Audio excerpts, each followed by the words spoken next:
we go. We should be live on the YouTube as well. YouTube family, let me know if you can hear me, if everything's okay over here.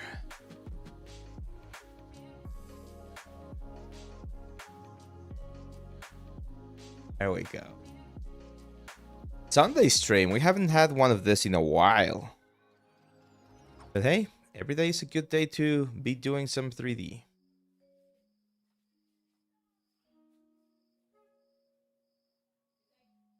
Rodrigo says, I can hear. There we go. Got Solid Mango here on the chat. Hola, hola, Rodrigo. What's up? Awesome. Got the vendor change. Valaji, Jugrach. Hello, guys.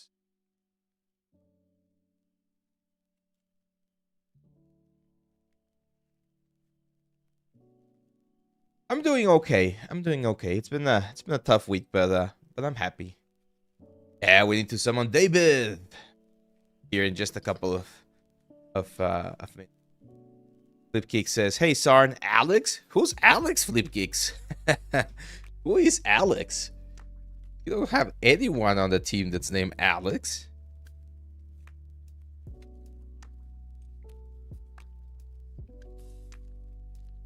We got Stefan, we got Tarsil Slow, got Aaron. There we go. We got Sarn. Yeah, no. The team right now is it's me, Abe. It's David, our good friend Sarn over here, and then Alan. There we go. Alan is here as well. Alan is our editor. Yeah, I think you mean Alan.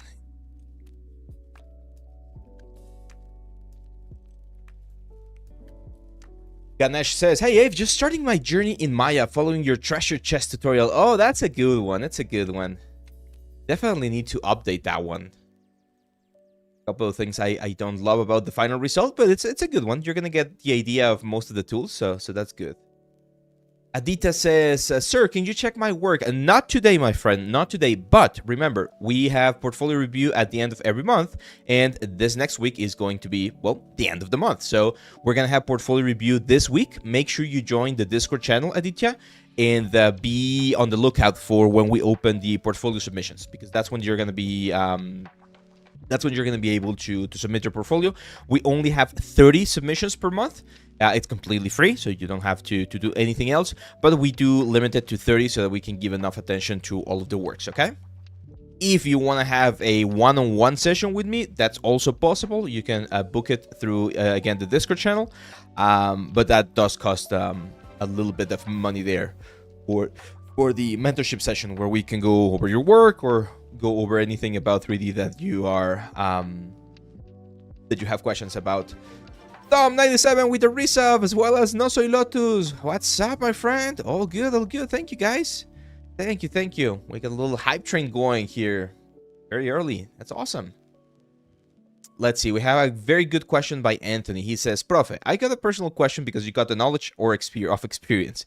If you got no choice to take a fridge work, that means just a work to have money. Do you think it's better to stop our 3D journey to survive and pick it up in 5 years? My mind think it's a suicide of an artist's way, but I don't know. Maybe I make it so drama for nothing." Oh, that's a really good question, man. Thank you, Gamji for the sub as well. So here's the thing. Oh, I'm gonna go full camera here. Everyone, good morning. Sunday, but that doesn't mean that we're not gonna have our cool live stream today. So every single decision that we make in our lives is going to have an impact, both positive and negative. Everything has consequences, right? Again, for good and for bad. I don't think that you are gonna suffer too much from not doing or not getting an art related job for, let's say, 5 years, while you, let's say, settle up, or while you get enough money to buy a little house or like an apartment or something. Like, if you feel like you need those 5 years to get your life together, to be on a stable position so that you can then pursue something else, That's totally fine. And again, as long as you keep doing a little bit of art in those 5 years, you're gonna be fine. Is it gonna be more challenging than, for instance, someone who's just out of school and has all of the connections and it's a little bit more fresh in the knowledge? Yes, it's gonna be a little bit more challenging, but that doesn't mean that's impossible. I've mentioned this before. When I went to school, I had peers who were 40 years old, 50 years old. There was a sir that was 60 years old studying 3D, and like, everyone's pursuing their own journey, so it is possible. It's not gonna be a suicide, as you said right there. It's not gonna be like a completely difficult to do it, and it's perfectly valid to take the time again to sort of like figure stuff out. So in that regards, I don't think you're gonna have that much of a hard time, but I do recommend to try to keep doing 3D if possible, right? Like a couple of exercises here and there, follow a couple of tutorials or courses, so it's just so that the knowledge and the information is still fresh, and once you get the chance, you make the jump. And I'm gonna like be completely transparent with you about this. The only reason why I was able to do this project right here, like the courses and the YouTube channel and the streaming, everything, is because I do have a couple of other things to fall back onto, right? So when we started, and David can be a witness to this, I told David, hey, let's try it for a couple of months. Let's see if this works. Let's see if the channel picks up and people are looking for this kind of content. And if it doesn't, well, I'll just go back to my like full-time job and keep focusing on that. Right now, I'm still doing those jobs. I'm still working with the museums. I'm still teaching at some universities. So it's a split that I've done because I like to play it safe, right? If anything happens in any of those like 3 things right now, which is here, the brand, the Leal 3D channel, the universities, or the museum, if anything happens on any of those, I still have the other 2 to fall back onto, right? So it's kind of like an emergency exit in case we need that. So if this 5 years are going to be that sort of like construction for you to have that nice emergency exit, or that nice safety net, it's a better word, then go for it. Completely go for it. Let's see. Sven3D, when are you gonna drop the Ruined Archway Part 2? I love the video and can't wait for the retopo. That's gonna be on Wednesday. We normally release the main videos on Wednesday, so this next Wednesday, in what, 3 days, we're gonna have the video up on the channel. Make sure to subscribe so you get the notification when it goes live. Let's see. Castrity, how do you speak so much? I have to drink water after every 5 minutes when I record my videos. Energy in voice is always consistent throughout your sessions and videos. I don't know. I think that's genetic. My dad, he does a lot of this, like public speaking. So I think it might be some sort of like genetic stuff.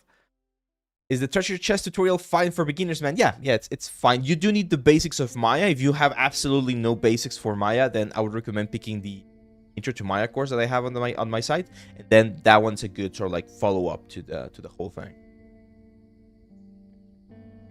Sir, from did you learn 3D? I'm not sure if Aditya, if you're asking when did I start my 3D journey, that was back in 2011. Been 14 years now. There we go. We got Sandra P and Celestialis as well.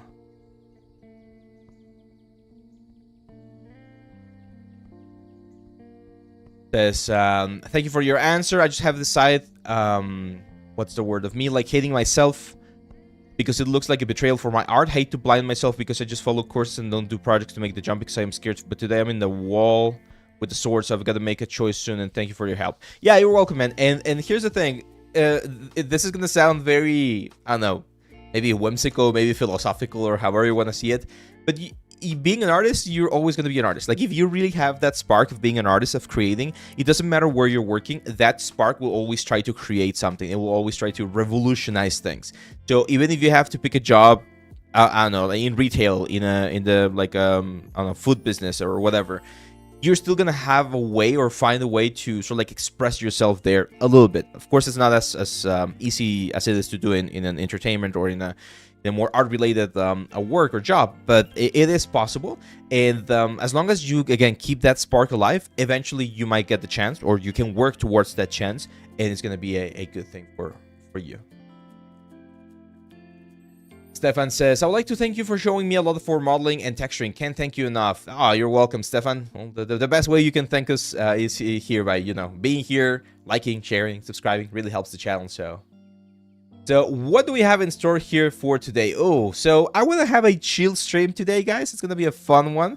I think you guys are going to like it. And there's a couple of things I want to show you first. So let's open Substance Painter.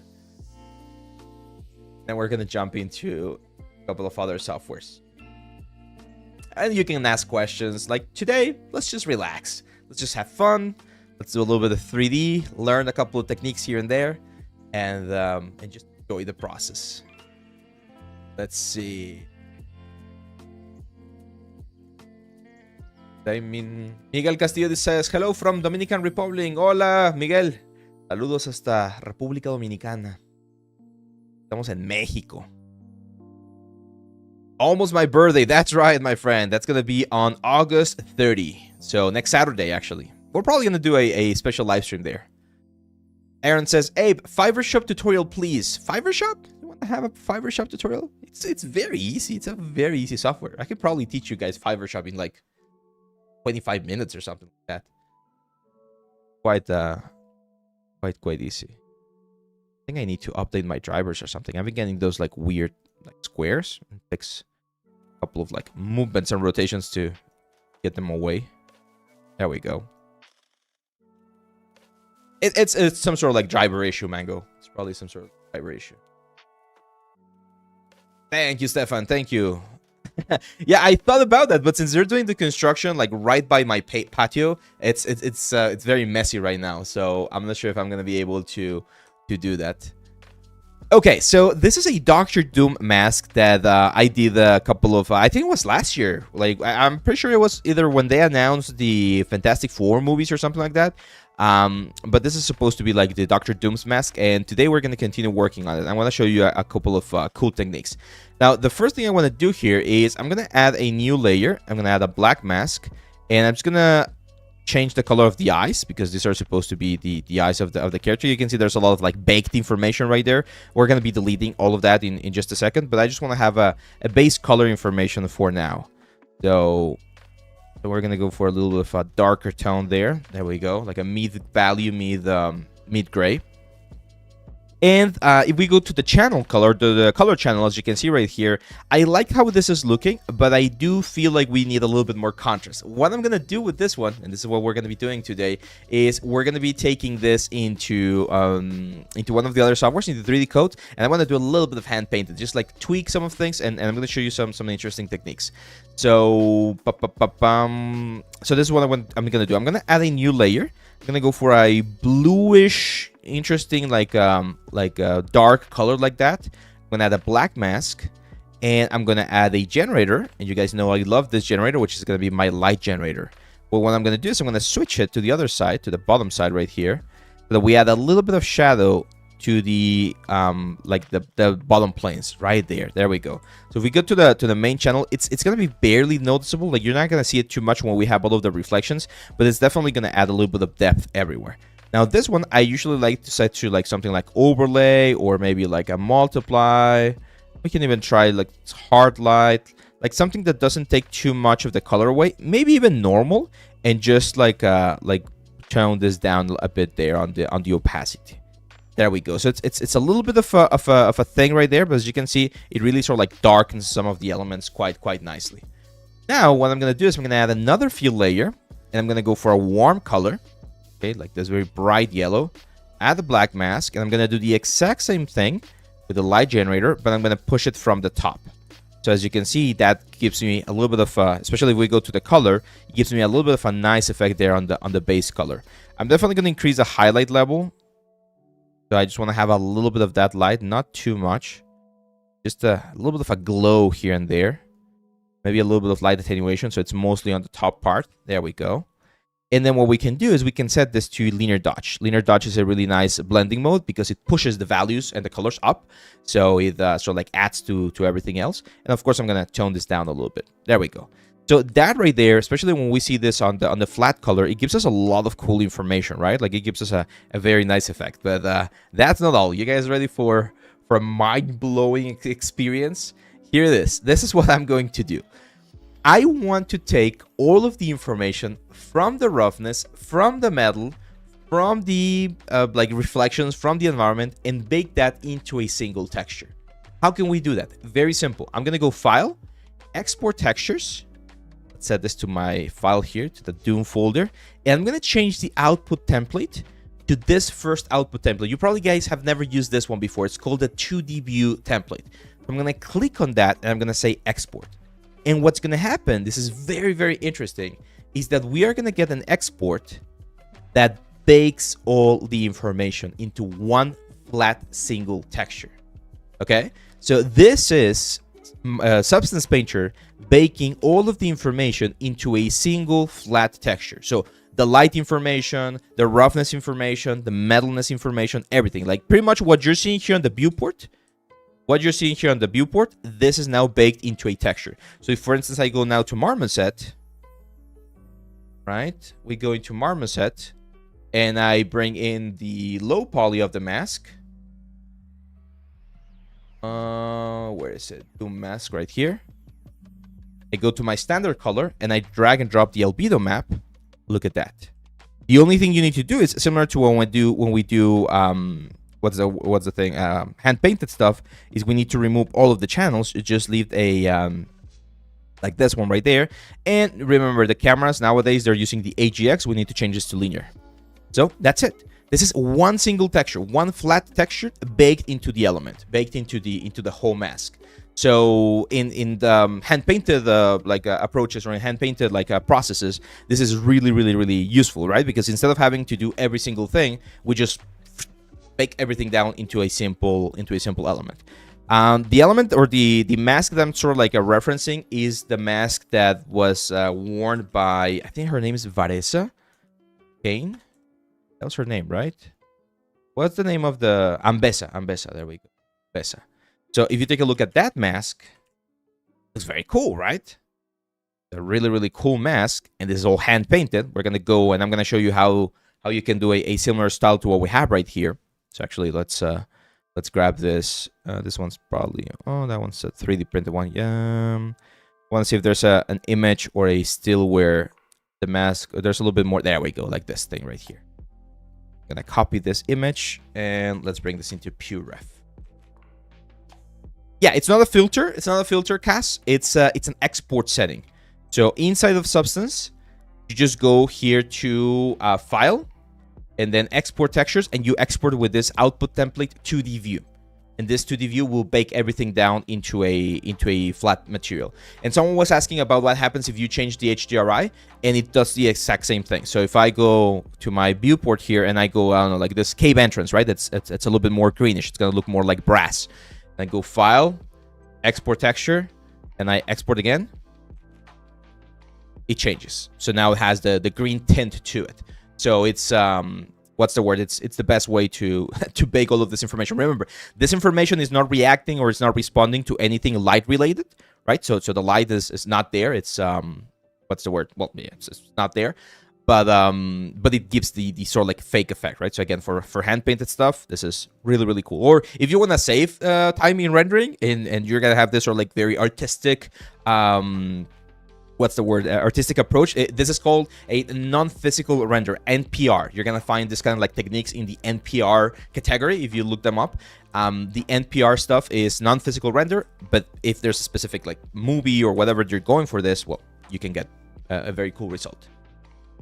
Can you show how to import all maps in Maya Hypershade? Makes proper texture looking. Yeah, we already have a video about that, my friend. I've shown you this technique before. Well, not this technique, but if you go to YouTube and you go to Abe Leal 3D here to the channel, and then you go to the little light and you look, for instance, texture maps. There we go. We have how to bake maps, how to do the ID maps, and there's this one right here, how to connect PBR texture maps in Maya. I did this 2 years ago, so you can check that video, and that explains exactly how to export things from Substance, how to connect things. I think I even do that inside of Blender. I don't remember. We also do this on this one right here, so even on this one on the YouTubes. So yeah, if you just look for texture maps, you're gonna find all of the videos that I've done related to maps, and in all of them, I explain how to do the proper connection. Okay. That was for Chalit. Quick question. Sorry, is your Oni course beginner friendly? Yes. So in the courses, man, I would say I only have like 3 or 4 courses that are like advanced level.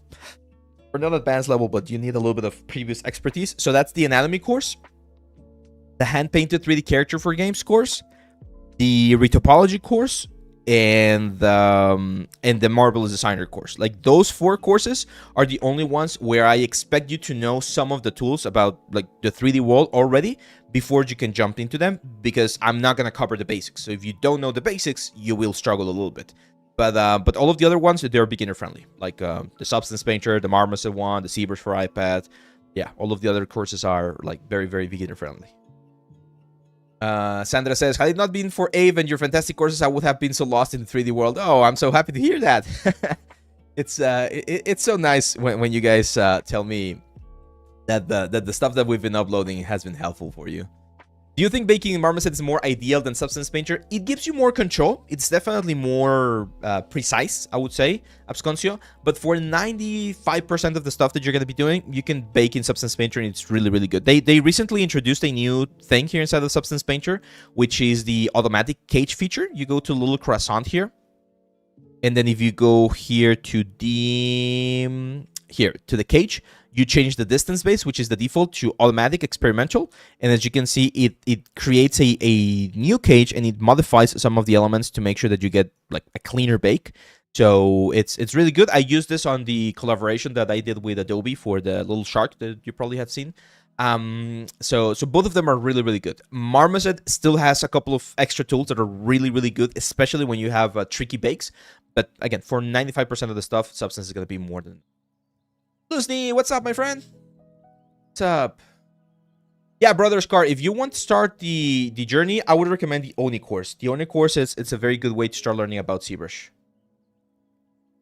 Okay, so now the big question here is, because I don't remember if Doom ever has like a gold mask. I know in the comics there might be like some versions of Doom that has like a golden mask, but most of the times it's a little bit more silver, right? So let's go silver. And if you didn't see this one, by the way, the live stream is up. I'm probably going to be changing the thumbnail, but we did a live stream, a very short live stream on Friday, where I show you how to make this gold material. And it's a sort of like procedural gold material, so you can change anything. So in this case, I'm going to go here to the gold. I'm going to keep the same value. This is very important. I want you guys to really understand this. When we're dealing with changing parametric stuff, right? Like we want to change from this gold to like a silver or to like a bronze or whatever. You usually don't want to change the value. The value, whenever you're reading these squares, you need to understand that these are 3 dimensions, right? So we have the up and down direction, which is the value dimension. We have the left and right dimension, which is the saturation dimension. And then we have this little bar right here, which is the hue dimension, right? So depending which hue we want to change. So in this case, if I want to convert this, again, right now it looks a little bit like gold, and I want to make this more silver, I'm just going to go to the saturation dimension, and I'm going to move this back so that we get more of a light silver thing. And here's the thing, silver has a little bit of a tint. You probably have seen this before. This is why looking at reference is so important. If you took a look at silver, you're going to see that silver tends to have a little bit of a bluish hue. Be very careful with this reference. Be very, very careful, because when you see those references, since they're very sort of like post-processed, sometimes they're even like CG, you're not going to be able to tell. But if you go online and you look for this sort of like silver like jewelry, and you start sampling the colors, actually, let's do that. For instance, if we go, let's say, Frida. Standard Pre says, oh, I got a crown.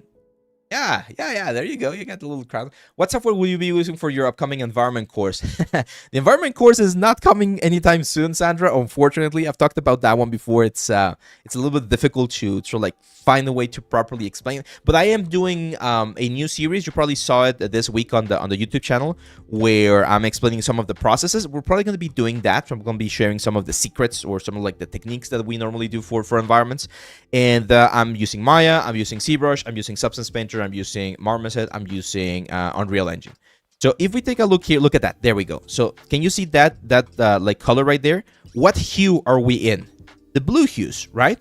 Remember that the hues are always going to be dependent on the environment that we're in, right? So for instance, the hues on the inside of the silver are a little bit more the reddish and oranges because it's bouncing the light from the skin back. But most of these ones right here are a little bit more into the blues and green channels. So that's what I want to do here as well. I'm going to switch this thing, and I'm going to go a little bit more towards the blue channels right here. And that's going to give me something that looks a little bit more silvery, right? This is a little bit of like psychology of color that we can incorporate here. Same for this one right here. This is my highlight. Again, I'm not going to change the value, same value. And I'm just going to change the hue here to a little bit more of a blue hue. I might want to go to this one right here, to my upper light. And I know this was a warm light for the what's the word? For the gold, but for the silver, I'm probably going to be pushing this down. And this is what we have right now. Now, of course, we need to change the HDRI. This HDRI is this is a very important thing. Whenever you're working with an HDRI inside of any texturing software, please make sure to use an HDRI that's very neutral. Why? Because if you use an HDRI, for instance, like this one, Cave Entrance. Let me bring it. It's a very cool HDRI, and yes, it looks like this mask is inside of a forest. That's awesome, but the problem is it has a lot of green in it, so it's going to incorporate, or it's going to affect your perception of color, and you might overcompensate with other tones or other hues to fight that green, and you don't want to do that. So always choose some of these like studio lights right here. Yes, they're not as interesting, they're not as cool, but they're going to give you something that's a lot more neutral, and then from here, you can build up your textures. But whenever you're using an HDRI, please pick something that's a little bit more neutral. Later on, for presentation, for rendering purposes, yes, of course, you can change to something a little bit different. Oh, this one looks pretty nice. I'm just going to bring the exposure down a little bit. I really like this one. It's quite neutral. It's a little bit darker, a little bit more contrast, right? So there we go. So let's do the trick again. So we're going here to export textures, 2D view, file, export textures. And we export. Let's just quickly check in Marmoset. There we go. So this is going to be our base, sort of like a starting point. Now, since we're using again the Varesa mask as an inspiration here, Ambessa, sorry, I'm saying Varesa. Who's Varesa? Oh, that's the girl from Genshin, right? I didn't roll for that one, but that's from Genshin. So you can see that the highlight is here on the left side of the mask, right? Our right side. So I'm gonna go to substance here, and I'm gonna rotate this so that we have most of the glossiness happening on the left side. So right around there. File, export textures, and we export again. Let's see. I always paint in base color mode and use HDRI or materials view for judging roughness and element value. Yeah, that can also work, Cass. I do recommend turning on the viewport view or the HDR view with when you're painting colors as well, because otherwise it's very difficult to just paint on this base color. Like there's gonna be things that you don't really see. You're gonna see complexity on the different like elements, but you're gonna be missing some important things. So it's important that you don't, or you always use an HDR with color as well. Hi Abe, it's from Arcane. Yeah, the mask is from Arcane. This mask is from Dr. Doom. Did you bake the bolts nuts on the low poly too? Yes. So all of this is baked down. So as you can see, there's no information. The low poly is very low poly. Like if we go here to Marmoset, turn on the wireframe, we have 1,716 triangles for the mask. You can see all of the wireframe right there. So very low poly. And for the eyes, we have 216 triangles, and it's just half the eyes. Because what I want to do with this is just like a portrait, so it's more like a material study. Okay. So let's now go to, well, let's save this real quick. There we go. Let's close this. We're not going to use it right now. And we're now going to go to 3D Code. You are awesome, Abe. No, you are awesome, Absconcio. Thanks for the nice message. Let's see. Absconcio, a perpetual license is energy only. You keep that forever, but you won't have access to, say, Adobe Library. Yeah, if you like, I get access to the I am paying for my indie license in the Substance Painter like a program, so I get access to the Adobe Library and all that stuff. That's pretty cool. But if you can't afford it or you don't want to pay that much, just getting like Substance 2023 or 2024 on Steam one time, that it's perfectly fine. Like again, you're gonna be able to do 95% of the stuff that you're gonna be asking you to do. So let's bring in my Doom mask right here. There we go. 2K is fine. 2K should be fine. It's enough resolution for the whole thing. And we're gonna say textures, import, color albedo map. We're gonna go Doom HP. There we go, and hit open. Awesome. If I press number 2 now, this is my hand painted view. So what do I see, or what do you guys see in this mask that we need to incorporate a little bit in our mask? Something very simple. But this is sort of like what gives the hand painted look the hand painted look. What do you guys see? Let's see. Hey, while doing realistic characters, also we can have half eyes, right? Why not? It's common. No. When you're doing realistic character, it's better to have the full eye. And the reason is because you're probably going to be using subsurface scattering, and subsurface scattering likes to have the full volume so that it can really calculate how the thickness is going to affect the object. So if you're going to be doing realistic stuff, do the full eye. If you're going to be doing like more stylized stuff or more performance-oriented stuff, then you can do the other type. Strokes, yeah, Duke Lord. That's one of the things that we need. But it's mainly the fact that they're sort of like they're not going for smooth gradients. They're going for the sort of like blocky gradients on the whole thing, right? So what I'm going to do here is I'm going to create a new layer, and let's start, for instance, here on this area. We need to get rid, or we need to change the complexity that we're seeing here, because usually with realistic textures, we're working with a very heavy sort of like complexity. And we want to do in hand painted stuff, or one of the things that you want to do is you want to simplify a little bit of that. Okay? So for instance, if we have this dark tone right here, I'm going to keep it. I like that dark tone, but I'm going to start pushing it and cleaning some of the lines right here. Okay? It's not going to look like much right now, but I start like deleting or removing, simplifying is the proper word, some of this information, you're gonna see how this is gonna have an effect on the whole thing. This is gonna be one of my highlights right there, and it's just about sampling and cleaning a little bit of this information. And now, for instance, see that nice little like gradient right there? I'm gonna use that to draw or to paint a little bit of the metal effect and indicate that there's a little bit more glossiness on just that particular area. That makes sense? Same thing here. For instance, we have this like dark spot. Let's use that dark spot to our advantage and then just sort of like push it, simplify it along this whole surface. Yes, exactly. We're gonna go for more of a hard edge Novalius here on the texture. One of the things that we can do. I have a big highlight right here, for instance. Very big. That's almost white, if not white. So let's just really push it right here. Of course, the geometry of this helmet is a little bit different than the helmet that we have with Anvesa. So we need to account for that, right? That this one, the one that I'm doing right now, shades or should shade a little bit more like a sphere. So that's what I'm doing here. For instance, we have that corner right there. And see how this becomes a lot easier because we have the vase that we did inside of Substance.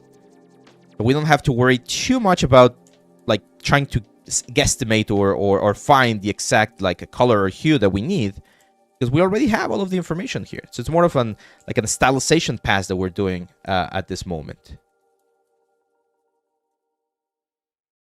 It's very relaxing. I love hand painted. Like, some people have asked me in the past, like, oh, what would be your dream job? Right now, like in this time of my life, if I could get a job at a company that's doing like hand painted stuff, that would be so cool.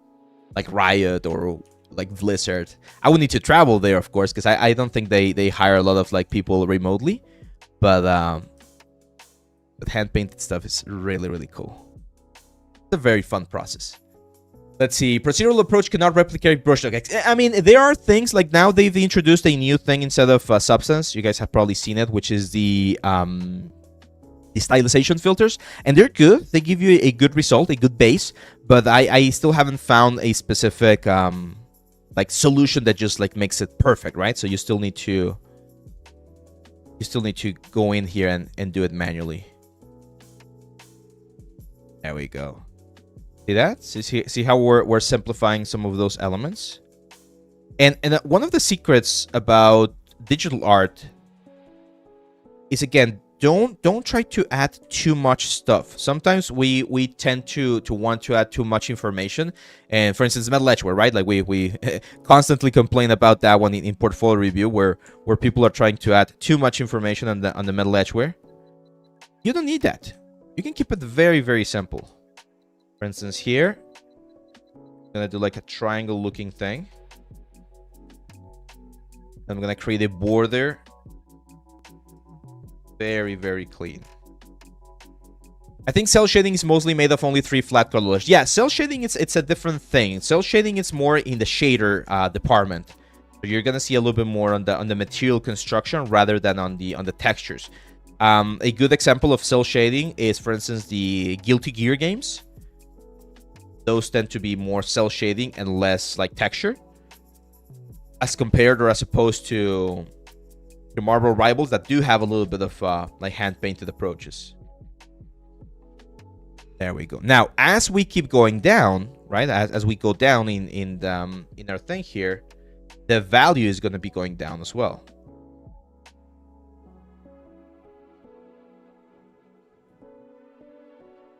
So that means that this is probably going to be our highest point in terms of values.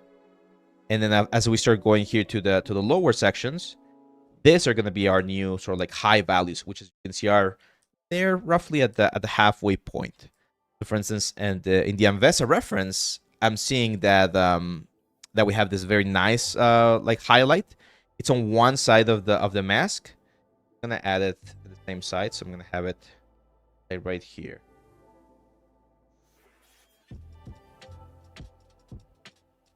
Scratch just on the very corner of the whole thing.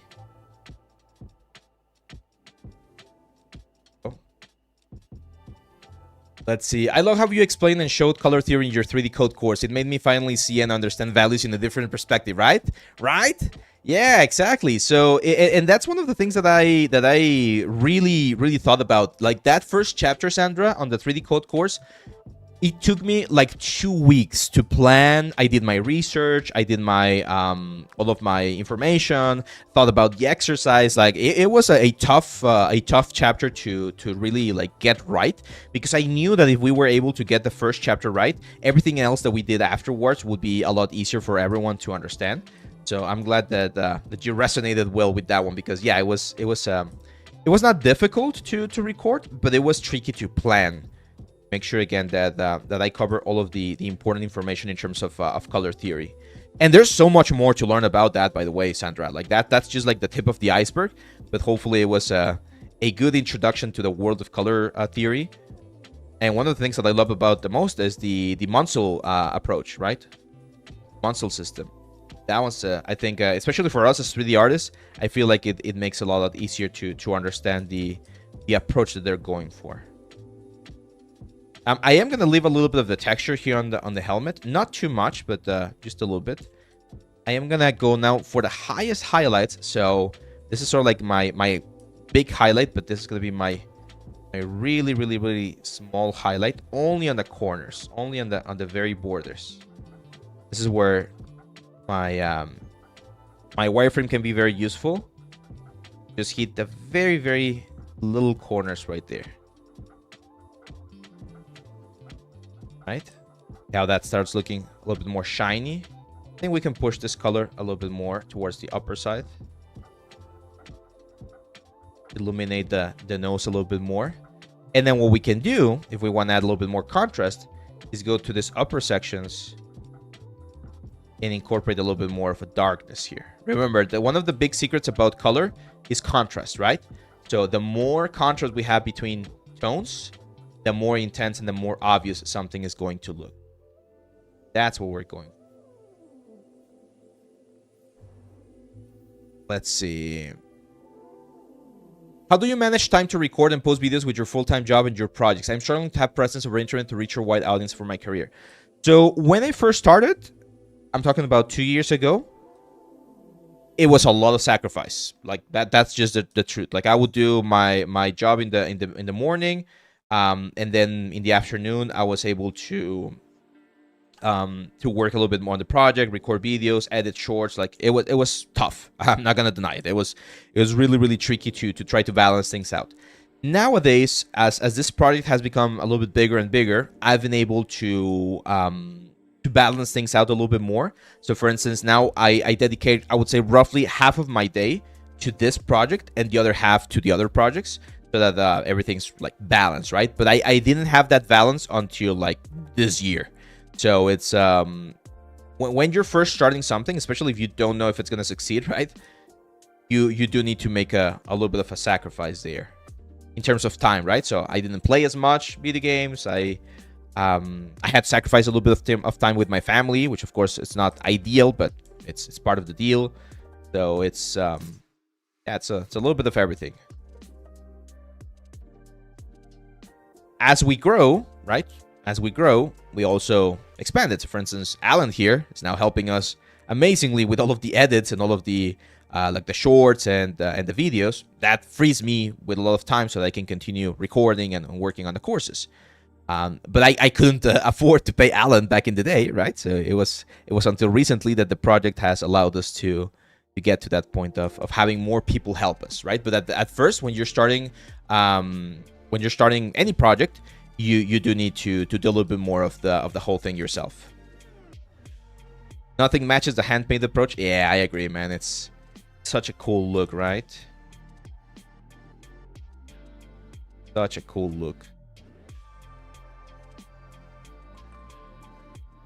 For instance, here, I want to add a little bit of detail on the edge so that we can separate this darker plane from the lighter plane. So I'm going to sample. And as you can see, this value right here, in terms of lightness, is at 23%. This one is at 17%. So that means that I can push it just a little bit more, maybe 30%. And that's going to be more than enough to really indicate that there's a little bit of a glint, right? Like a little bit of a shine there on the metal, because you don't want to have more or like a higher value on that part than what you have on other elements. That's one of the ways you can make your stuff look very muddy. That's when you sort of like contaminate your values, and the values that you're adding on one area are either higher or lower than what they should be compared to other areas. For instance, I really like this value right here. I'm just going to push it a little bit more higher up. And I'm going to exaggerate the shape a little bit more. This is going to be like a scratch, right? Like a damaged bit right there on the metal. And then if I want to push it just a bit more, I can do it. Just hit the border there. And then fade, right? A little bit of fade right there. Now when we see it from afar, look at how nice that little scratch looks on that particular area, right? Keep simplifying a little bit of the effects here. We're going to add a little bit of texture later on. A little bit simplification.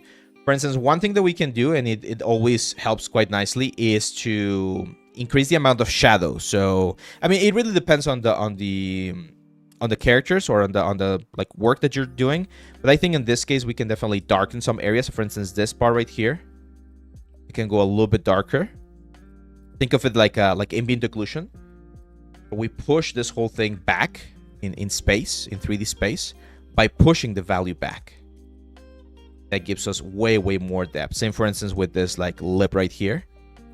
I'm gonna push the value down. See how I'm not using full dark values, right? Like I'm not using like a absolute black right here or absolute white. Because once you go into that range, it's very difficult to bring it back. Really like this glow that we have right here. So I'm going to just expand it a little bit. Because having a little bit of this glow in other areas is a good way to incorporate a little bit more visual interest, especially close to the eyes, right? Because the eyes are going to be a very like important part of the character. So as you can see, I'm just using this nice soft mid value blue. I want you guys, when I'm talking right now, I want you guys to be paying attention to the color as well. See where my little like sample dot is, because you can see that this one, even though it looks very bright, right? When we're adding this blue color right here, it makes it look very bright. It's actually not a bright blue. It's a very dull gray blue. But due to the fact, or due to where it is located in terms or in relationship with some of the other colors, it really pushes the value quite high. See how we're adding a little bit more visual interest there on the Doom mask? That's what I want to go for. Expand this light here as well. Usually when dealing with this kind of stuff, you create like a triangle, and that triangle is where you want to incorporate a little bit more of the light. Arda says, I'm curious where the industry is actually heading, both on the art side and on the development side. And also, what kind of areas or skills should we focus on if we want to stay relevant and not end up out of work in the future? Yeah, so I think it's very similar to Sebastian's question right there. And that's another great question, James. I'll get back to you after I answer this. The state of the industry. Oh, that's always a tough question to talk about. And the reason why it's a tough question is because we all think that we were sold this idea when we were younger, probably all of us, that if we follow the plan that our parents and that the society had for us, which was to study, to learn, to go to college, and then to get a job, everything would turn out in the end, right? Like it will work in the end. Unfortunately, we're coming to a realization, maybe everyone is, that that's not necessarily the case, right? Unfortunately, we're in a time in the world's history where having a title, having a degree, is not a guarantee of success. It sucks. I'm if this is the first time you're hearing this, I'm sorry to be the one that's like sharing this kind of like news or information, but unfortunately, a degree is no longer like just the necessary thing. A lot of people have degrees. A lot of people are working towards that, right? So it's not the only thing that you need now. You need to have a skill or a set of skills that makes you unique. That's the sort of like one of the secret things right now in terms again of where our world is going towards. So in terms of art, that's actually I would say a really interesting thing, because that means that you can get all of this information almost for free. You don't need a degree to show that, hey, I can do modeling, I can do texturing, I can do hand painted stuff, I can do all of these things. The next thing that you need to be good at is you need to be good at marketing those skills. So you need to be good at making sure that you can find a place or a group of people that you can work with and utilize those skills to build something cool. One of the things that I've shared with you guys, and I think everyone should develop this skill because it's a very, very valuable skill. It's, again, stop thinking about just, oh, I like to model and sculpt things, and start thinking about how you can make something that someone else would like to have, right? Because if you're just a modeler, if you're just a sculptor, you know how to use ZBrush to a really good like level of what's the word of skill, but you don't know how to sell that skill, then you're not really moving forward in this or like corporate or like marketing or business ladder in the world, right? So that's where we need to learn how we can adapt to multiple industries. Again, sorry for the long answer, but if you're asking me, where is the industry heading now? The industry is in an uncertain stage right now. I don't know. I don't know where the entertainment industry is heading to right now. But I do know that there's a bunch of industries out there that could benefit from what we do. There's a lot of industries out there that want to see their models in 3D, that want to see cool renders, that want to see nice animations, that want to see an interesting way to maybe sell their products, right? So there are a lot of things out there. There are a lot of technologies nowadays. 3D printing, for instance, 3D printing is such a big like industry nowadays. AR, VR, like I've mentioned this before. We even have a short about all of the other industries, right? Kids shows, music production, live event productions. Like there's so many things where the skills that you have could potentially be used, and it's your job. Because that's not I can give you some hints, right? But it's not my responsibility, or it's not my job. It's your job to figure out how can I offer something to a team, to a studio, to a business. How can I offer something that can benefit them? Because that's, at the end of the day, that's a capitalistic like thing that we work with, right? Like, you have a specific set of skills, you want to be paid for those specific set of skills. And I need to find a way to utilize those skills, right? Like, if I'm going to be hiring you, I need to find a way to utilize those skills in such a way that you give me more return of investment than what it's costing me, right? So if you, for instance, are a modeler and I hire you to be a modeler for a month and I'm going to be paying you $500, I want to make at least $1,000 from whatever models you make, right? So that's the secret. You need to find, okay, what can I do as an artist to bring value to someone else so that we can all win? It's tricky. They don't teach this at school, unfortunately. At school, they just teach you the skills. And if every single studio in the world was hiring, that would be more than enough. But with the situation that we have right now, that thing, like that, like little element that I'm saying right now, like that differentiation factor, that's going to be what's going to separate you from everyone else. And that's going to be your secret weapon. Like, what do you bring to the table? Why should I hire you instead of anyone else? That's the tricky part. And that's the thing that the industry is figuring out right now. Now, one last thing I can say about that is, if you're in a position where there's nothing, right? Like you're trying, you cannot get a job, you cannot get an opportunity, which sucks. And I know it's very tough. There's always one option. And that option is to create something yourself. Build something for yourself. Small little business. You don't need to be the next Pixar. You don't need to be the next Disney, right? You can do something like a small animation. You can do a small game. You can do, small product. And if you find people that resonate with that product, hey, there you go. You're already moving forward in this industry. All that experience that you can add to your curriculum. So it's scary. Yes, it's very scary to try to do something like that because it can fail. Of course it can fail. I've had plenty of things that I've done in my life, plenty of products and ideas and experiences that I've worked in, 3D related, that have failed like horribly. But that's how you learn. That's how you learn. What is 3D Code even about? 3D Code is a full platform, or it's a full what's the word? Software, right? Similar to Maya or Blender. So you can do modeling, you can do sculpting, you can do retopology, but it has been known as being this like amazing software to do this sort of like hand-painted approach thing that we're doing right now. So I'm not saying that's the only thing you can do with it. You can do more than that, but I personally use it a lot for hand-painted stuff. Because the brushes and the way it works is just, I don't know, very nice. I'm going to darken this plane on the nose a little bit more. There we go. Like that.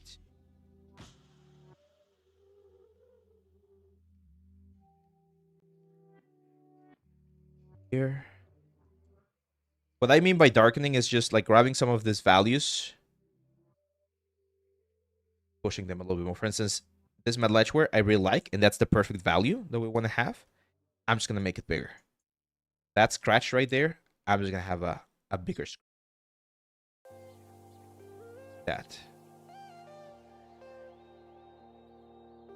I might need to make it a little bit lighter, almost nothing. Just so that it has a little bit of a different hue compared to some of the close values that we have right there. Especially this gray was getting really close to the other one. And that way when we see it from afar, it's like definitely gonna look like a nice hit. And then to make this metal, I'm just gonna grab this one and start pushing my values up and hit just the border. Just the border right there, and then go a little bit higher up. And just add a little bit of a specular reflection right. So it's looking a little bit like leather, which I'm not a huge fan of, so probably gonna use the effect right there. You can see it's pushing a little bit too much. It's not that bad. I don't hate it, but it's definitely pushing a little bit too much. How would you say it differs from Substance in the way you do hand-painted texture? It's the feel. It's very difficult to explain, but you can download the free trial for the software, and if you check the free trial, you're gonna realize that it feels very different. Again, I'm not sure why. I'm not sure if it's how it's programmed or something. It feels closer to Photoshop. Substance Painter, again, at least the brushes, I'm not a huge fan of how they feel.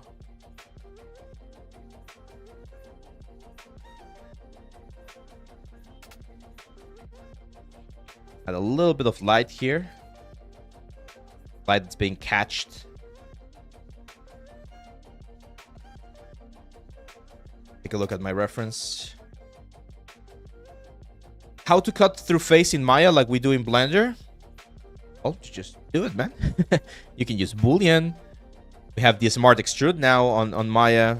It was added a couple of versions ago. That could work.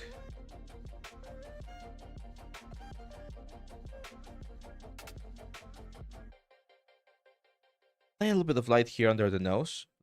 Bounce light. About bounce light.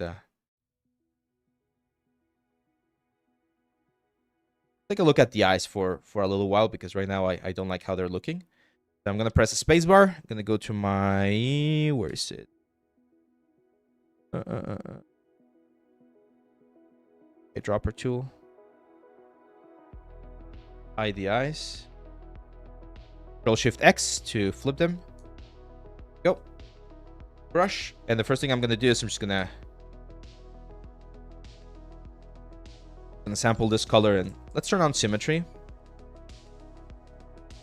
On X.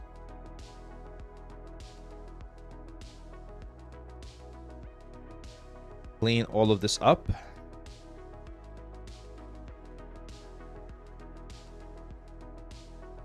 Go. Now we can push the value up a little bit. Start adding a little bit more light to the eye.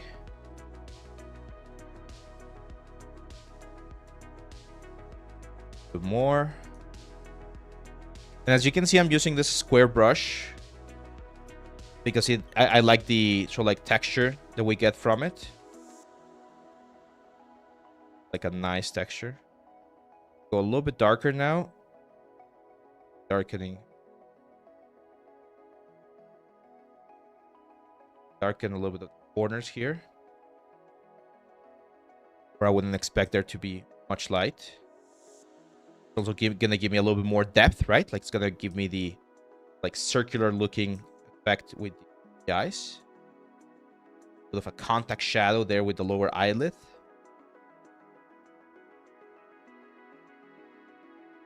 Now I'm gonna go with like a dark color. What can someone quickly Google what's the color of Doom's eyes? Are they green or are they blue? What color are they?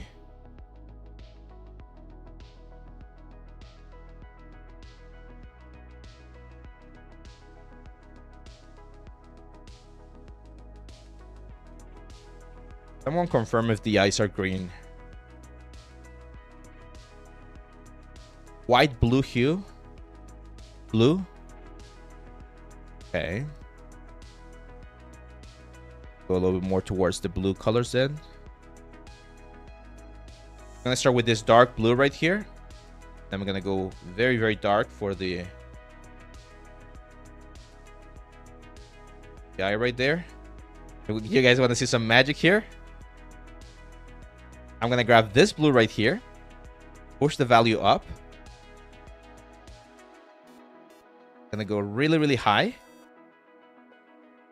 And this is gonna be my main eye color right there. And then this is all Viscom. This is called visual communication. So I'm gonna grab that color, just fade it out, because it's supposed to be shaded like a donut. So we just push this out, like a semicircle kind of way. Okay, so we grab this sort of like nice blue color and we push it out. Push it out like that. And both. Okay, so that's giving us a little bit of depth. We want more depth. Push the value up a little bit. Start at the center again. Center again. Push out, but not as far. Right? So we're just going to push like quarter of a circle. Quarter of a circle up. Like there. One more. A little bit higher. Go there. A little bit more. Tenth of a circle. Like a slice of pizza. We're breaking this down in like pizza slices. And when we see it from afar, that thing's gonna have depth, right? We're gonna be able to see a little bit of that sort of like glow happening on the eye. Now what we can do here, and I'm gonna do this in a different layer, is I'm gonna grab a dark color. I'm gonna add like a shadow being cast on top of the eye. It's gonna give me a little bit more depth as well. gonna use my eraser with a soft eraser. Blur that shadow a little bit. Softer. And we can set this to something like, I don't know, multiply. There we go. Now we have the shadow of the mask casting on top of the eye, right? Back here. Let's see. Sanseru says, hi Abe, nice to meet you. I just bought your course on Blender for the 3D AAA weapon. Yeah, I think I saw the email. I've mentioned this before, guys. I of course have the notifications, so every time I get the like one of you guys buys a course, I get an email and says, oh, this person just bought this course, right? And I always, very briefly but internally, I give you guys a huge thank you there. So I always say, for instance, let's say, I don't know, Joseph just bought a course. I always say, oh, thank you, Joseph. I hope you enjoy the course. You, of course, are going to get an email, but I always like to thank you, even if it's on my mind, right? To thank you for being part of this project. Let's see. Hi, I recently find out your tutorials for ornaments and ZBrush. Where do you get your alphas for Japanese sword, for example? That's a great question. So back in the day, when there wasn't a lot of like options, you had to do them, but nowadays it's just easy to buy them. So for instance, there you go, this one right here, 70 Japanese ornament alphas. It's $6, it's $7. Like, that's a bag of chips and a bottle of Coke, right? So if you just buy this, you're gonna save yourself so much time. Can you do them yourself? Could I do one of them? Like, if I need a very specific one, could I model it myself? Yes, of course, but it's gonna take me like 1 or 2 hours to model any of these ones right here. And for instance, here Jonas Ronegard is already giving us 70 ones. So me buying this package, this like alpha package, is going to save me 70 hours of work, right? And if I can, again, add value to that by doing a cool sculpt, then that's the smartest way to do it. If you intend to make a character for a hypothetical movie, do you want 4K texture still? No, you're probably going to be doing 4K, but you're probably going to be doing UDIMs. So you're going to have multiple 4K maps, because it's easier to have, or it's easier for all of the rendering engines to process a lot of big images than one single, like, massive image. There are some cases where a massive image might be the way to go, but I don't think that will be the case in this one. Now, eyes, my friends. Oh, what's going on here? Eyes, my friends, have a little bit of surface as well, right? Like, they're not like right now. This eye looks very, very dead. So I'm gonna add a new layer. I'm going to go for a red color and a soft brush. And I'm going to add a little bit of that redness on the outside of the eye. And I'm going to change this value, or this blending mode, to linear dodge. And then play with the opacity. So by incorporating a little bit of that redness, we should make the eye look a little bit more realistic. So instead of having those very sort of like flat colors, the eye starts looking a little bit more interesting. And finally, of course, one of the things that we're going to need to make this eye really, really pop is going to be the reflections, right? So for instance, I'm going to start with the reflections on the iris itself. Add one line right there. Couple points. I might even add or grab the same color. Just have a little bit more texture on the eye. Make it look a little bit more interesting. We can even go with a different hue. This is very important. When you're painting, it's always important to use multiple hues as well. Don't stay on the same hue all the time, because it becomes very boring. Incorporating a little bit of variation here and there. Good idea to bring the whole thing to the next level. And then we need to think about where the light is to add the reflection point, right? In this case, the reflection point is probably going to be up.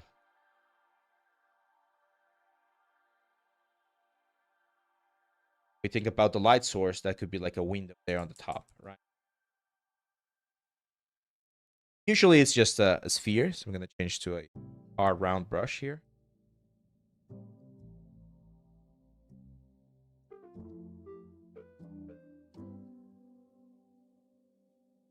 Again, I know that that light's not going to match with everything here. To be honest, if I had to make this decision, since the main light's coming from this direction, I'm going to turn off my symmetry, and I am going to add the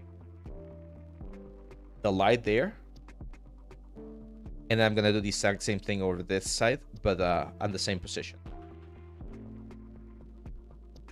Right, so it matches, like the overall light matches with everything that we have.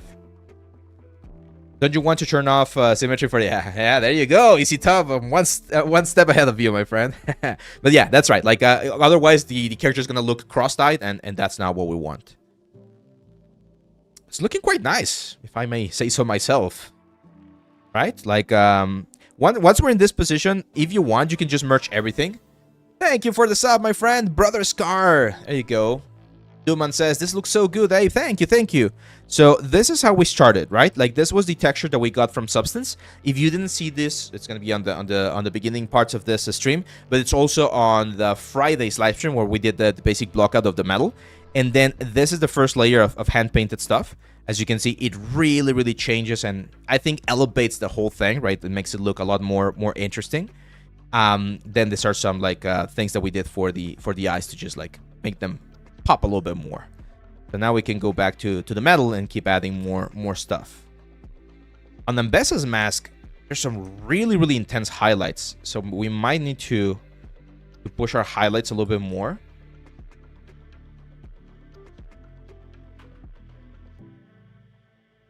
Here. Highlight there. I said Mbesa again. Varesa, right? No, Mbesa. Gonna push the highlight of some of these guys a little bit more, and especially I want to again clean some of the dark areas, really create like a segmentation of all of these things. Brother Scar says, I think I miss why you said you were using 3D Code over Substance Painter. I'm using it because it's the feel of the brush feels just way like different. And I feel more comfortable working with the brushes instead of 3D Code than I do instead of Photoshop. See, that's one thing. Like there's this thing that we said about tools, right? Like, oh, every tool is valid. Like you can use any tool that you want, and they're all the same. Yes, like technically yes, but there is a personal preference that we need to respect as well. So if someone, for instance, really likes to do sculpting instead of Blender because they feel better and they work better doing that kind of stuff, that's fine. Like we should not be dicks about it and then just let whatever, like if you want to do that, go for it. Again, like there's really not big of a deal. For me, that's the thing here. Like I know there's people that have done like hand painted stuff inside of Substance. I've done it as well. I did that for the shark that I showed a couple of weeks ago in the Substance channel. But if I can pick, because of the way it feels to me, the brushes here inside of 3D Code just feel way better. Makes sense. As I tried sculpting in Blender, so I have a lot more practice in Blender, but I prefer the feel of ZBrush for. Yeah, exactly. It's just at that point it's just a personal preference. Same for brushes. Like some people like to work with specific types of brushes. Some people like to work with other types of brushes. Like I've been looking for a brush to do drawing, to do like line art and things like that, and I just recently found a pack that was like, this really feels good to me. it might sound stupid, but it feels like the right type of effect that I want to have. So there's nothing wrong with that. For a long time, I was a little bit against that. I was like, no, you should always be working with like stock things and with the things that the software is already giving you. But in this past couple of years, I've been grabbing and picking more like specific personalized stuff, like shortcuts and things like that. It's like, oh, if I want to do this, I'll just personalize it with what I need.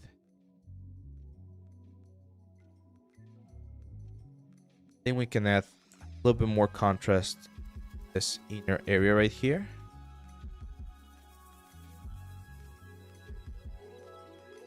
To darken that area and make other parts shine a bit more.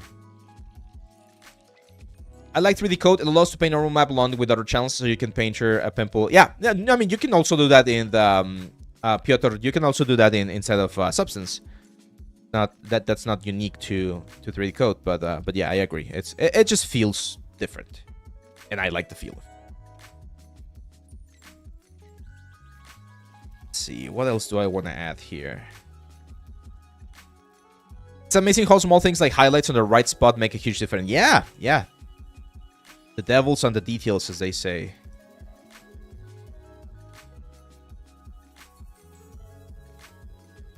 That one.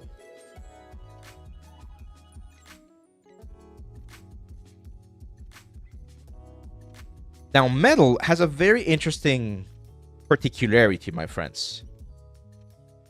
Metals bounce a lot of information back. They reflect, right, the environment. So for instance, here on the nose, one of the things that I can do is I can grab this value right here and bounce a little bit of that value into the shadows of this nose, this lower portion of the nose, because that is the reflected light that we're reflecting from the surface. The reflected light should not be higher than the initial light. It should be a little bit softer, right? A little bit duller. But adding a little bit of that reflection can make your metals look a little bit more interesting. Same thing, for instance, here. Like we have all of this like metal right here. So I would expect to see a little bit of that bounce here on the upper sides of the element. Even here, for instance. This is a way to add a little bit of realism to your metals. Is to indicate that there's a little bit of bounce light hitting that area. See that? Very simple. That one's definitely a little bit too much though. Grab this dark color and tone it down. Adding a little bit of that bounce light is important to indicate that this is a metal. Yeah, it's definitely flickering. Bounce like this is one of the tricky parts. Let's see. Sebastian Palacio, did I miss your question? I kind of do if you want to have tips from Arando. Or what you guys are talking about.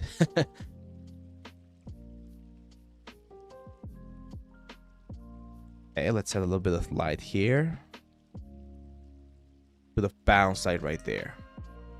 The thing that makes me laugh is that I can't paint to this quality on an actual real-life 3D model, but digitally I'm in a complete... I can't paint to this quality on an actual real-life 3D model, but digitally I'm a complete noob. Yeah, I mean, it's all about practice. I also can't do this in traditional media. Like, I know I can get close, maybe? Because a lot of the skills do transfer, but it's not the same, right? Like, we don't have the exact same shortcuts. We don't have the exact same... tools and elements. So of course it's not going to be perfectly the same.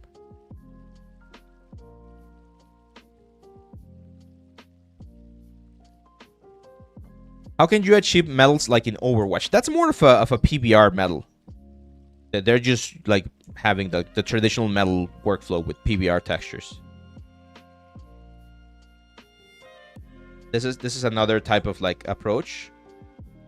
More hand-painted approach. More artistic.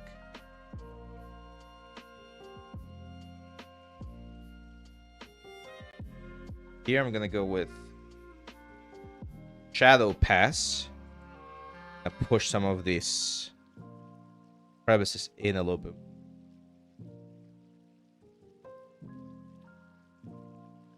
I do have this live stream, by the way, if you guys want to see it, where we did this mask. We did this last year. And someone was asking about it a couple of minutes ago. We started with the blocking instead of ZBrush, and then I brought it into Maya and did the whole retopology process. Have like very, very clean elements, and then we, what's the word? Well, that was pretty much it. The retopology had clean pieces. You can bring it back in ZBrush, keep on sculpting. You gotta be very careful with these scratches. Scratches are fine, but if they start crossing a lot of areas, they flatten the image. Important to not overdo them. Really don't like how it looks here, so I'm just gonna fill it with shadow pretty much. That's part of the light that was being patched on that particular area. One of the things that we definitely need is it's gonna be a cloak, right? We need the green cloak. Did we do the cloak? Do you guys want me to do a little bit of marvelous today? Done cloaks before, but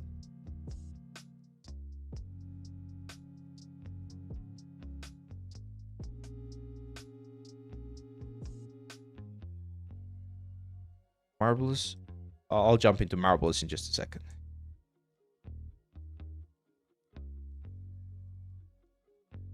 Yeah, this is. Oh shit! I know you. You're the art man. That's how they know me now. The art man. Someone was saying the other day, "Oh, are you like a pirate software, but for art?" It's like, I hope not. Not at this point. Yeah, I'm the 3D artist, the 3D instructor, my friend. I do 3D and I teach about the 3D world. So welcome to the channel. After working on display tablets, will you ever go back to non-screen drawing tablets? That's a tough question. I mean, if I have to, sure. Like if I, hopefully nothing bad happens, but if I have to sell everything and just keep like a traditional tablet, I'll go back to it. I don't mind. But it's very comfortable to work on a pen display. That would mean that you spend all your time doing everything but art and getting into arguments with people. It's a shame. I really like that guy. He had some nice takes. Then they went to shit. I'll find you via an old video for beginners. A demon head, I think. Demon head. Next to channel? Channel. But yeah, I have over like 300 videos on the channel, so. Glad you found me. Glad you found me.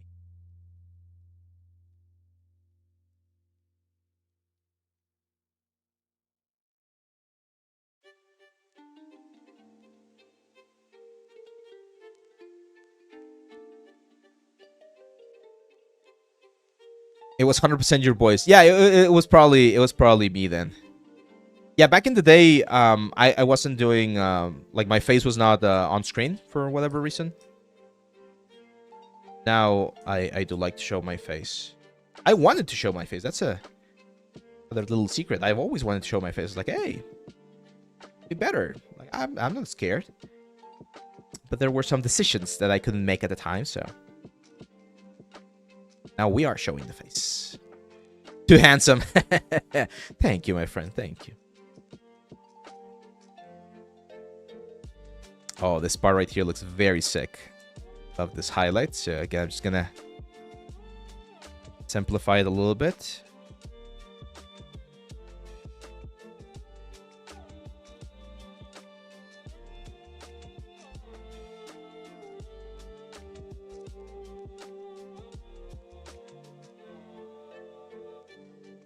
The sharp highlight right there.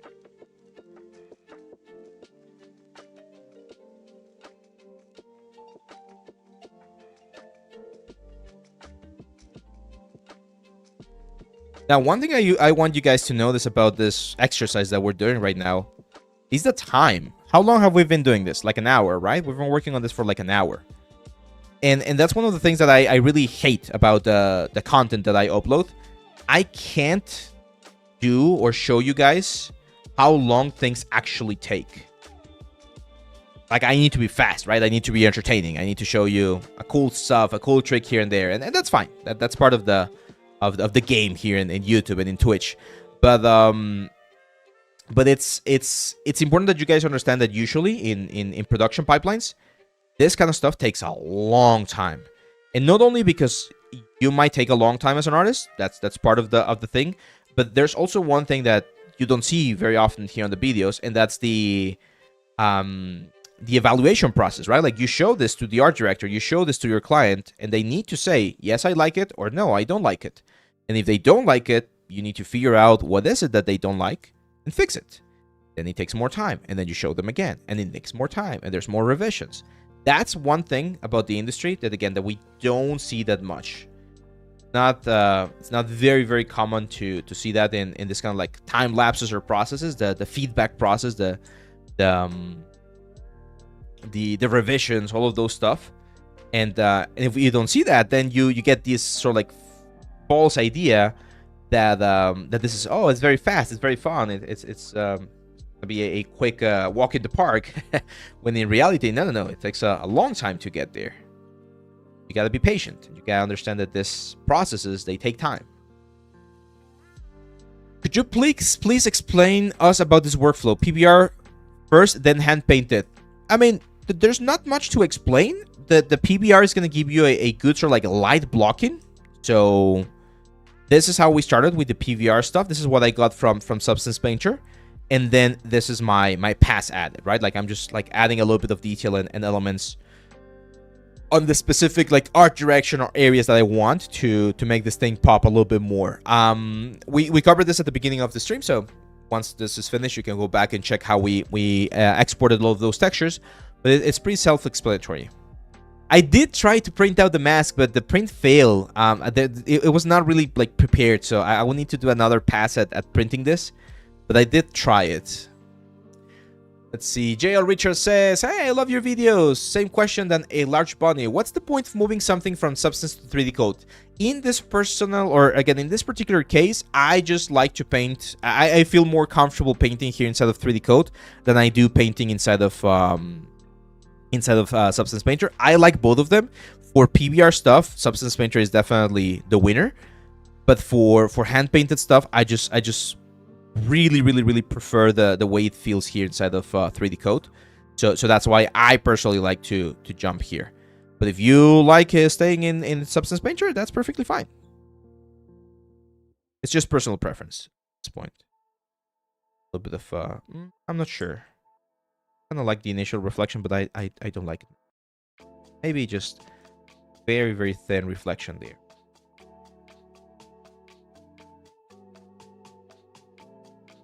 Very simple. Would be interesting to also try not just bake PBR, but take ray trace lighting also before painting. Yeah, you can later on combine. Like if I bring the ambient occlusion map, for instance, I can incorporate this or the ambient occlusion into this one.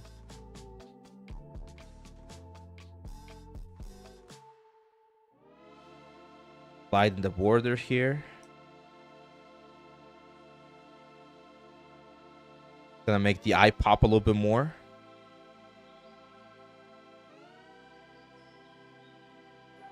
Remember, our eyes will always go to the places or to the areas of highest contrast. That's an important thing to keep in mind.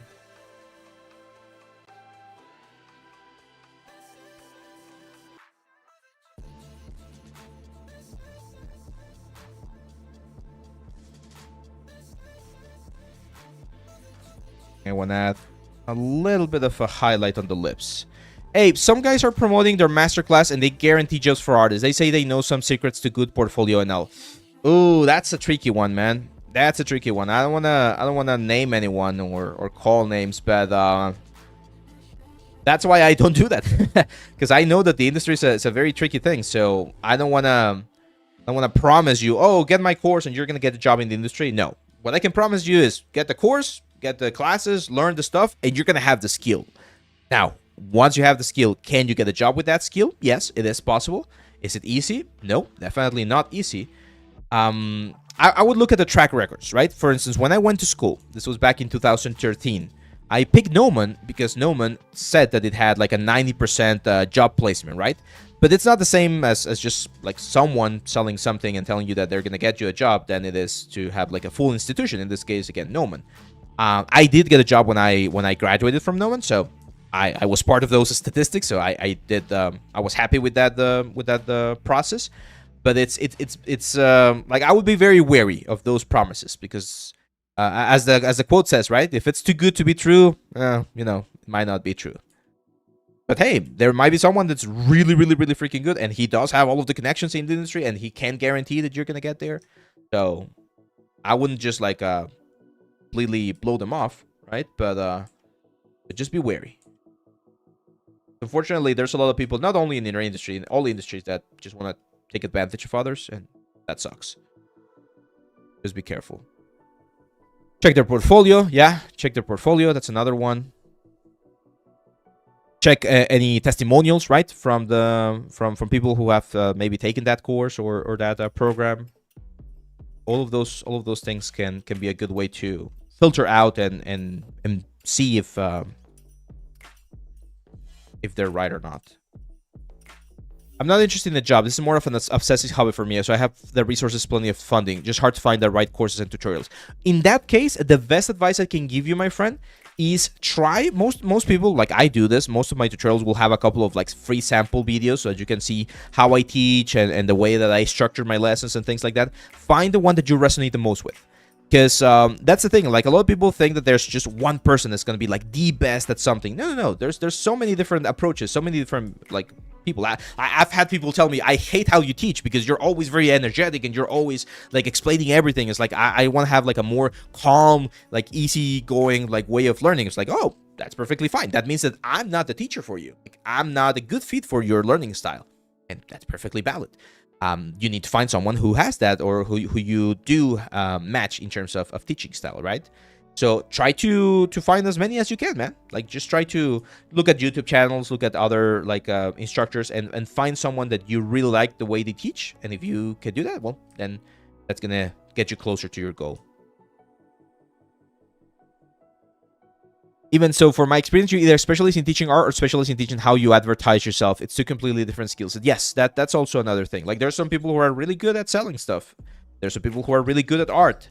There are some instructors, for instance. I've had some teachers like this that are really bad at teaching. Like, bad.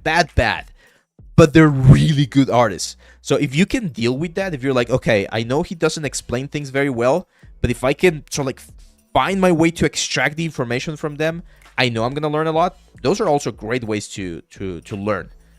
But again, it really depends on your approach to the whole thing.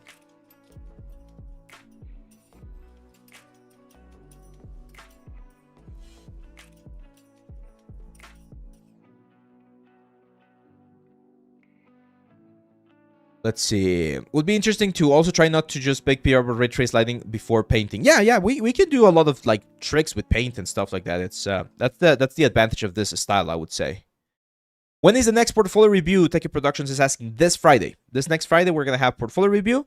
The post is gonna open in our Discord channel. So if you guys want to be part of it, make sure to join the Discord channel and be on the lookout for when we open the portfolio review. We don't announce when it opens. We just open it and that's it. So you guys got to be like checking the channel frequently.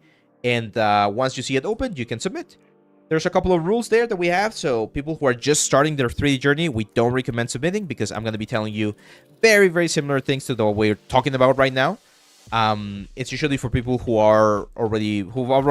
already done like maybe 1 year, 2 years of 3D career, or they're about to graduate, or they're looking for a job and they already have a portfolio. Those are the guys that I usually recommend the portfolio review for.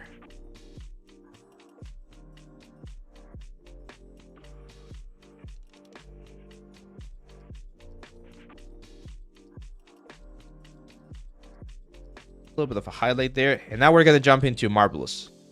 We're going to do a coat for this guy. Or not a coat, what's the word? We're going to do a cloak, right? Definitely need a cloak. Looks like you're preparing for Secret Wars, huh? Yeah, it's one of my favorite like series. I did read the Secret Wars when it came out. It was such a good storyline. Very, very good. No, if you have 3 or 4 Pepnology, if you have 3 or 4 finished products, you can submit already. As long as they're like good finished products, you should be fine.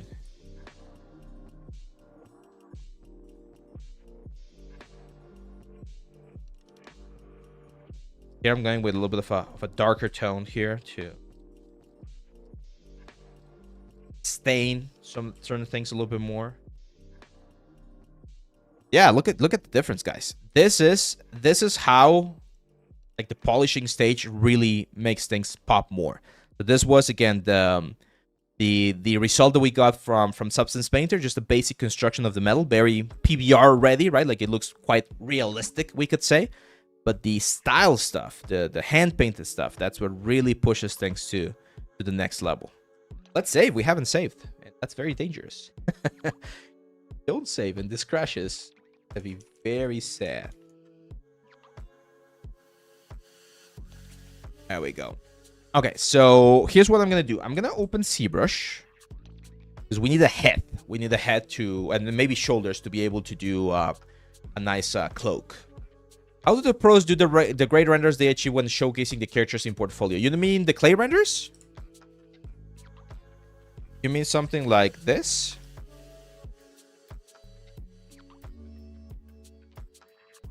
This kind of stuff, Techie Productions? No, it's not the full character, Commander. It's just the mask. Where's ZBrush here? Okay, so I'm going to import the mask. Okay. By the way, I'm not sure if you guys knew this, but it is possible to...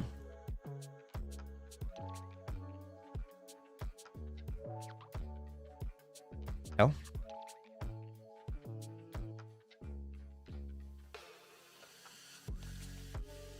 It is possible to bring in the texture. So I'm going to go to 3D Code.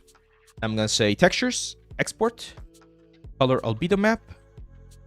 Let's call this Doom and Painted. And then here inside of ZBrush, I'm going to go to Texture, Import, Doom Hand Painted, hit Open.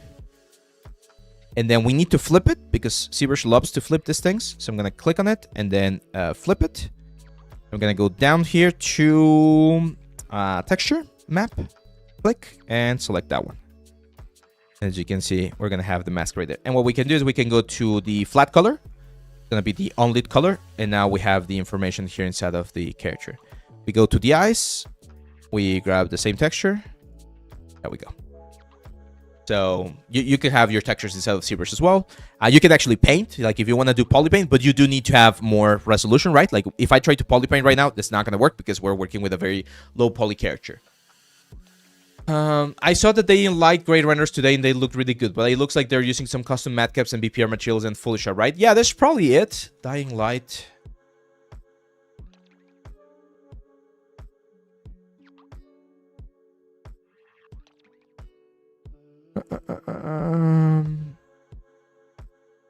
I don't see any right here. Like this? Or this one?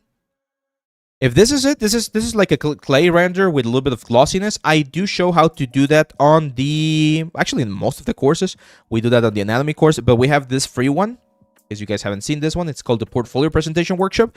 And in this one, I do show how to do a clay render as well. So yeah, you can learn how to present your work in a nicer way. It's very simple. We do this in Blender, so everyone should have access to this. And you can bring this information into any other software. So let's go here to ZBrush. And now what I'm going to do, I'm going to go Lightbox, Tools, and I'm going to use probably this Nick tool right here.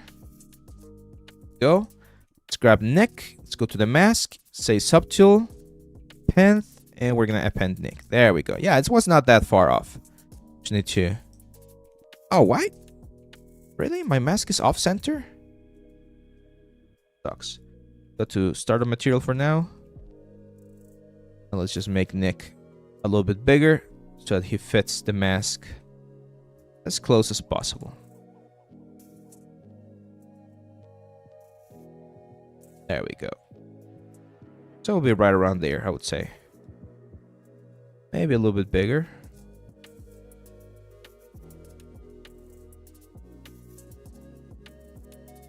Yeah, that's a little bit better.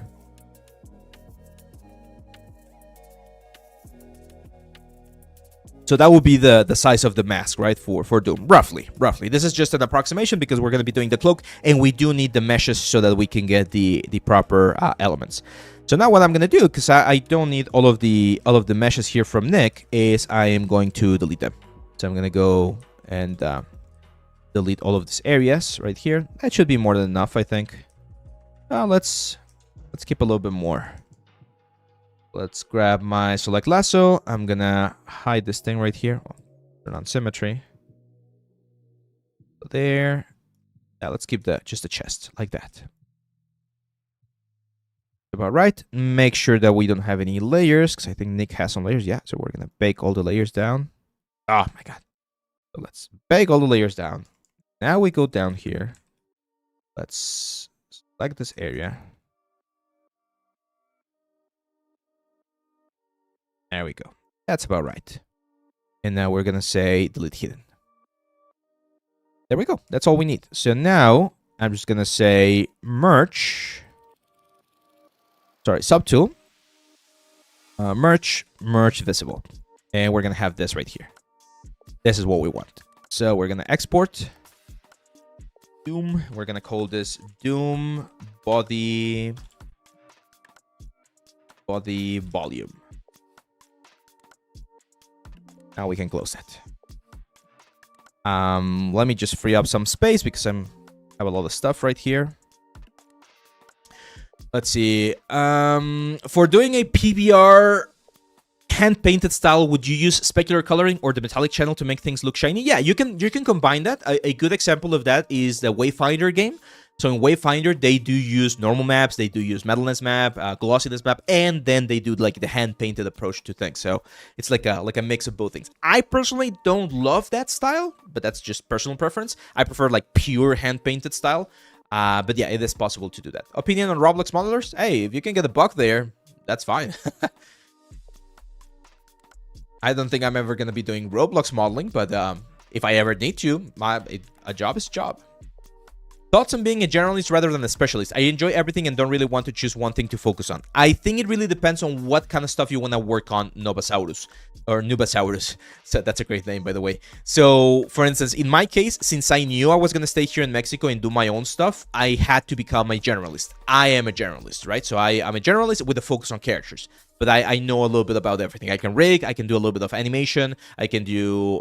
effects is the only thing I can't do, but I know how to edit videos, I know how to do a little bit of color correction, I know how to do programming inside of Unreal, so I know a little bit of everything. I'm a generalist. If you want to work on the big studios, right? Disney, Pixar, Riot, Blizzard, like any of the big ones, Rockstar Studios, CD Projekt Red, you do need to be a specialist, or you need to tailor your stuff more towards being a specialist because they're looking for that kind of like... individuals, right? Anything better on 3D Code over Painter? Never use 3D Code. The feel of the brush. The feel of the brush is just very, very different. I've mentioned this. I'm not sure exactly how to explain it, but it just feels very different. And I prefer to do the hand-painted stuff in 3D Code. Everything else, I do in Painter. But yeah, that stuff, I just prefer it here. Let's save this. I'm going to close it. And I'm going to close Create as well. Because we're now going to jump into Marvelous Designer. Second here. There we go. Make sure that my license is not visible. Sign it with my Flow 3D address.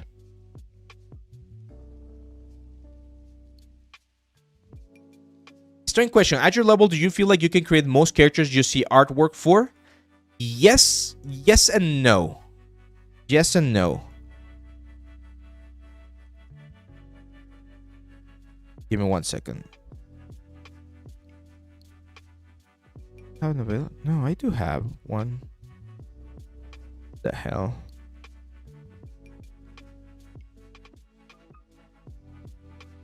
Give me 1 second, guys. Stupid thing.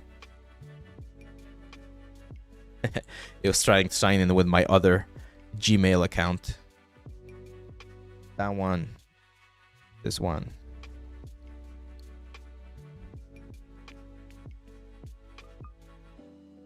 One second. Why? It's 1 second.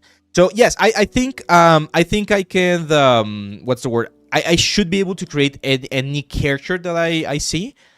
There are things that are a little bit more complicated, or that when I see them, I was like, oh man, that's gonna take forever to do, like really complex hairstyles or really complex shapes. But yeah, I feel quite comfortable pretty much tackling anything. It's just that here's where the discrepancy comes into play, right?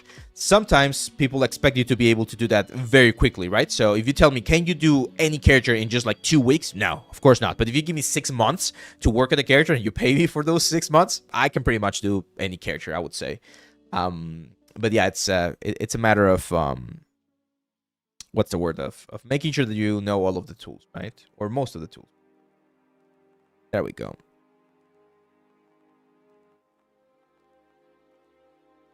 I missed one question. Take a shot every time someone asks why 3D code over substance. I would get drunk in like 1 hour. I think like someone they forget they do the exact same thing. Just yeah, and I was mentioning this before, Dupe. It's a matter of what's the word, of personal preference. There are certain things that are personal preference stuff. don't get offended. It's time to use a lip balm. I know, man. See, I'm not sure if it's a medical condition, but I've had it my whole life. My lips are always cracked. Even if I drink a lot of water, even if I use lip balm, it's a medical stuff. I took medicine back when I was younger. I was like 16 because I had really, really bad acne. You know, like this like red pimple things. Not on my face, thankfully, but my back was just like full of it. Very, very gross. And I took this very strong medicine, and it changed my, like, I don't know, like internal, I'm not sure if it's the hormones or like chemicals or whatever. And this was like one secondary effect of that. Like I just get like cracked lips all the time. I know it sucks, and I know it looks very bad, but not much I can do about it, unfortunately. Let's see. What was I gonna do? Oh yeah, we're doing the Doom stuff. So we're gonna go here, new project. We're inside of what's the word? 3D code now. File, new garment. Why is this not working now? What the hell? Give me 1 second, guys. Let me fix this. Marvelous designer.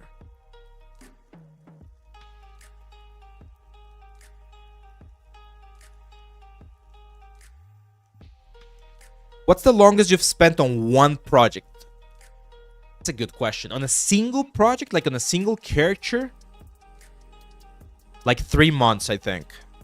3 months was probably it. On a project, like a full project, like 7 months. So we're doing a BR experience for the museum, and it took us 7 months with a bunch of characters, environments, like things like that. How long am I gonna be streaming for?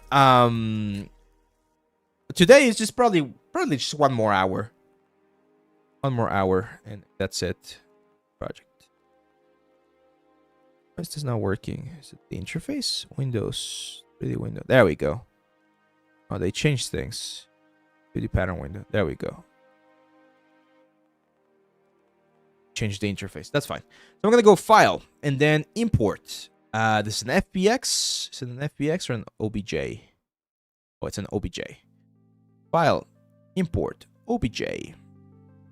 Doom here. Doom body volume. Now the size should be centimeters. I hope it is in centimeters. I mean, if it's not, we can just change it. See? Yes. Okay, perfect. So this is it. Now we need to create a little cloak. There's multiple ways to do cloaks. Multiple ways.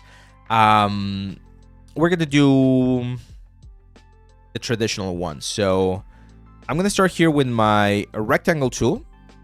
I'm gonna create a nice little rectangle here at the side of the head of the character. Rotate this around. Go. Push this back. And then what I want to do is I'm gonna grab this point right here. This point, right click, and I'm gonna convert to curve point. Convert to curve point. There we go. And now we have this curvature right here. This is so that we don't get like the pointy bit at the back of the head. And now we can edit the curve point.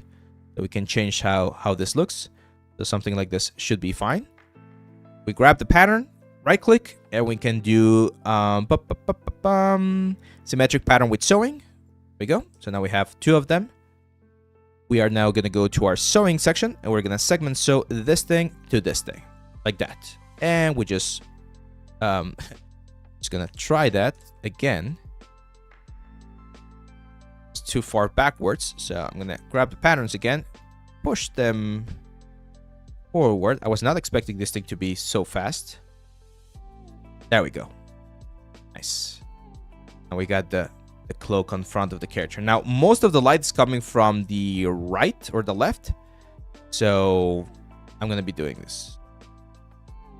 Have you ever thought about doing speed sculpts for the channel? I've seen them. I'm not a huge fan of speed sculpts, dupe, and it's similar to, one of the reasons it's because of what I've mentioned before. Like, we have this idea that everything has to be fast, everything has to be efficient, everything has to be done very, very quickly, and that's not the way it works. Speed sculpts are really good to get faster at the software. It's really good to get used to the tools of the software. So I do recommend, as a student, if you're learning any software, to try to do speed exercises or quick, like like something.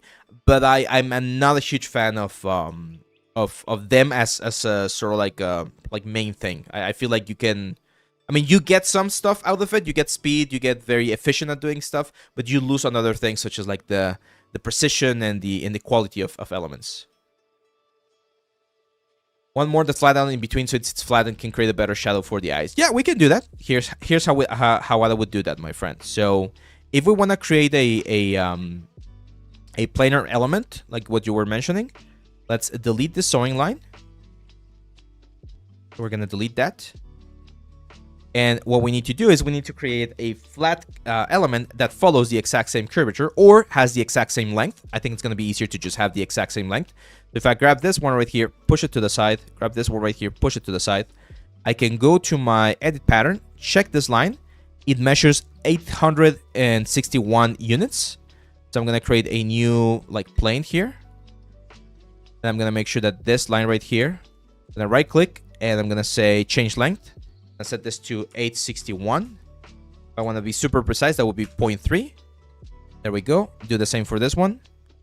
So change length, 861.3. There we go. Now, ideally, we want to have this guys be very close right there. There we go. Now we just rotate this around. Not all cloaks are this way, by the way. I know what you mean about they looking. This is gonna make the eyes look a little bit nicer. I agree, but not all the cloaks are like this. Let's segment sew, and now we're gonna sew from here to here and from here to here. That, and then we'll just segment sew, and that's gonna give me a little bit more room, as you say, on the eyes, right? That's one way to do it. Now, one of the things I want to do is I want to sort of like cross this thing over, so that we get so that we can cover everything else, and we can have like a portrait without having the body, right? Mask is supposed to be hiding this, so we can try and play with just what we have right here. See if we can make this thing cross over, or we can make this a little bit longer. I think we're gonna have to do a little bit of both. So I'm just gonna go. I'm gonna stop the simulation here. Go to this line right here, just push it down. However, I don't like, no, I'm actually not going to push it down, because if we push it down, what's going to happen is this band right here is also going to have a little bit of an issue. So instead, I'm going to right click. I'm going to do this thing called offset as pattern outline. So we're going to extend this, and we're going to extend this like, I don't know, 555. There we go. And hit OK. So that extends this thing without creating, or by creating another cut. It's going to be open on the back. That's fine. There we go. And now we can push this forward. That. And then what we can do is we can use a little tack here. So I'm just going to do a tack on avatar. Not tack on, just tack. Click and click. Gonna unify that. I'm not sure I like that, to be honest. More like a rope, so probably gonna be a tack here to here. Yeah, it looks a little bit better. Or like a coat, right? Looks a little bit more interesting.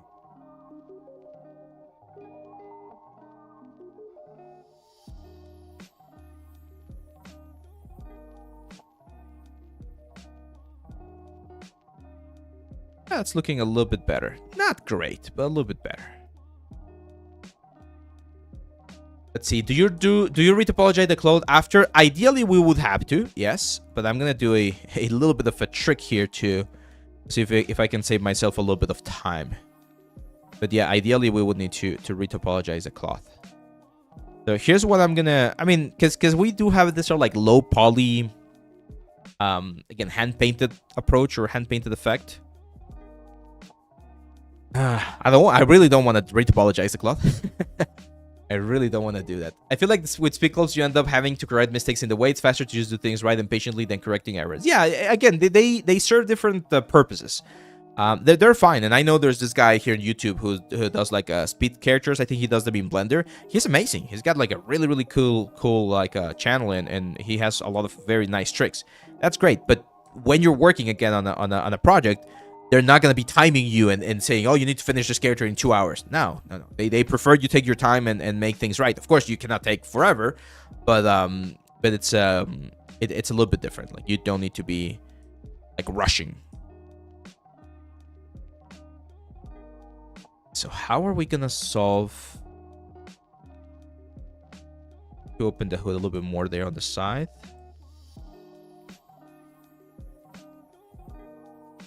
There we go. I like that. And if I'm thinking about like the render at the end, like I like this render right here.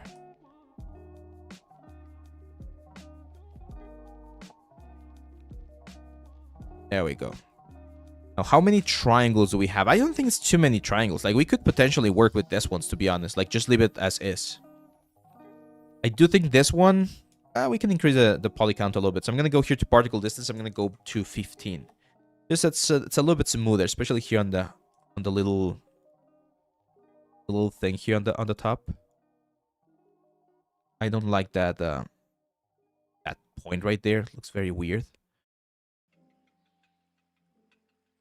I'm gonna soften it a little bit. There we go. Better. I don't mind sharp angles, but I just want them to be like super intense. Oh, I'm so late doing the Dragon Skull though. Got the Zebra's trial and not regretting. Ah, there you go, man. Hope you're enjoying it. Spectrum, what's up, my friend? How to retopologize something with lots of holes in it? That's a great question, Secret Thoughts. So if the holes are gonna be on a flat plane, like a single plane, like a cloak or like a scarf or something, I usually just do that in transparency. You just like a transparent map, like an alpha channel, to turn off or off certain areas of the element. So you retopologize it as a whole. Then that's it. But if you are gonna have thickness, oh, that's a tough one. You need to do the retopology for the whole outside, and then you sort of like extrude inward and hope to get like the right thickness and just breach things in the middle. That will be my way to do it.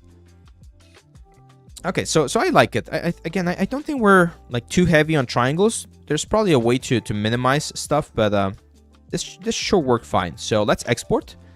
Let's say file, export. Let's do OBJ selected is fine. This cloak, thin, weld, single object, go and hit OK, and let's go to Maya real quick.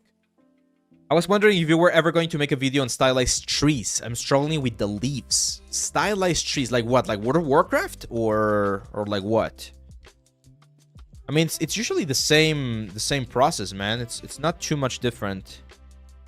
So, World Warcraft trees. So, if you take a look at these trees, now,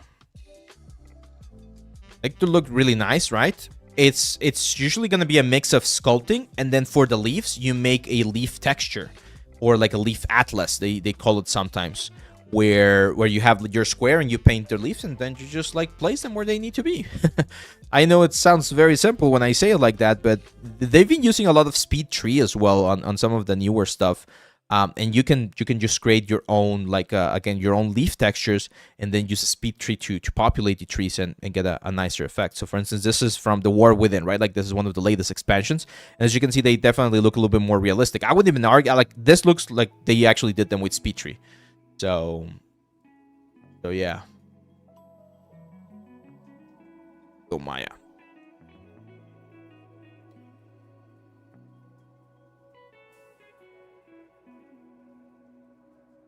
That really cracked.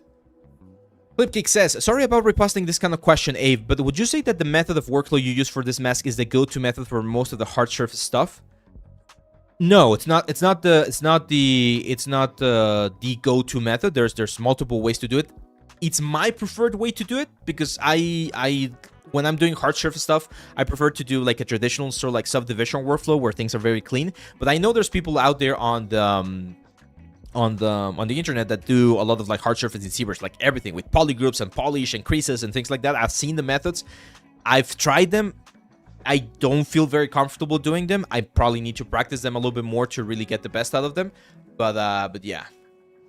Have you tried Tree It? The free app. Tree It. Never heard of it. Tree It. Tree generator. Interesting. Yeah, it looks very similar to SpeedTree. I'm gonna have to try it, man. That looks fine. Yeah, that looks cool, man. I'm gonna have to try it. I've never tried it. Tree It. Nice. Nice. Have you messed with the new metahumans? No, I have not done anything with metahumans yet, Max Black. It is challenging. Would have thought Harbrush would be easier in Blender, maybe. Is it possible to mix a ZBrush sculpt with other parts made in... Yeah, of course. You can mix any softwares that you want, man. That's something that I don't know why that thought got into like into everyone's mind about you having to only be on one software all the time. Absolutely not, man. Absolutely not. Yeah, so this is at 17,000 triangles. That's way too much, of course. Like way too much. We definitely need to like fix it a little bit. But it's gonna work. It's gonna work. So I think we're gonna be closing the stream shortly. But I want to do a couple of things before we do that. And that is, I just want to get a quick render here instead of Marmoset to get an idea of how this thing is gonna look. If you guys want, we can continue working on this, because now what we need to do is we need to do like a hand-painted approach for the mask as well. Right? Oh, I'm gonna need a neck. Ugh. Yeah, we're gonna need a neck eventually. So eventually I would need to do a hand-painted approach for the cloak as well. I would need to paint all that information. Let's just do this real quick. Fusion's gonna be unlit. We don't need anything here. And then for the cloak, wait a second. Cloak, the diffusion color, for the albedo color, we can do like a green color, a dark green color, right? Like I'm gonna do PBR for this thing right now. Definitely a lot rougher. Let's turn off our wireframe. This thing, make sure you set callback faces off so that we can actually see the inside. That's way too saturated. Will be more like this. Even rougher. Why are the eyes not? Get the wrong texture. Doom. Here we go. There we go. More like it. Because we can still have shadows. For instance, if I add a light here. Let's do a spotlight. We could have this thing cast shadows. And do ray tracing as well. So we get a little bit more of an extra shadow. Yeah, but this needs more work. We're definitely going to have to spend more work on this.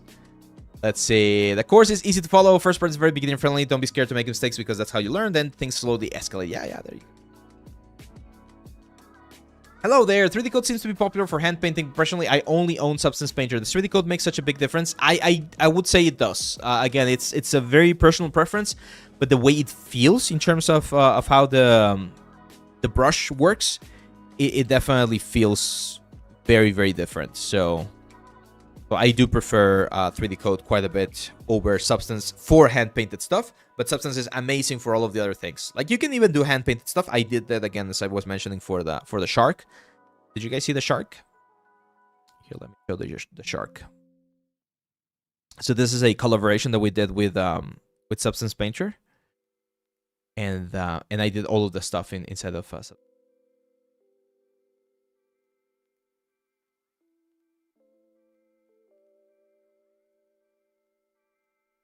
there we go. Boom. So I did filters and I did all of the generators. We actually did the grayscale approach and then converted it into colors. It was a very, very fun process. Check it out on the main Adobe like a YouTube page. And yeah, I did the shark. When I started painting stuff, it felt very differently. Yeah, it felt very differently. Which screenless tablet do you think is affordable and portable for beginners? That's a great question. The one that I would recommend, again, I've been using Huyons for a while. So there's the Huyon what? This one, Huyon Inspiro. This one right here. This is like a very nice entry level like tablet. It should help you quite a bit, and as you can see, it's quite portable. You can go for a little bit bigger size if you want to, but yeah, the Frego is the smallest one, I think. But this one, the H640, like all of these ones are quite nice. Next portfolio review is this Friday, my friend. This Friday. Whole Roblox Moller gang in chat here. Oh, there you go. Yeah, that's fine.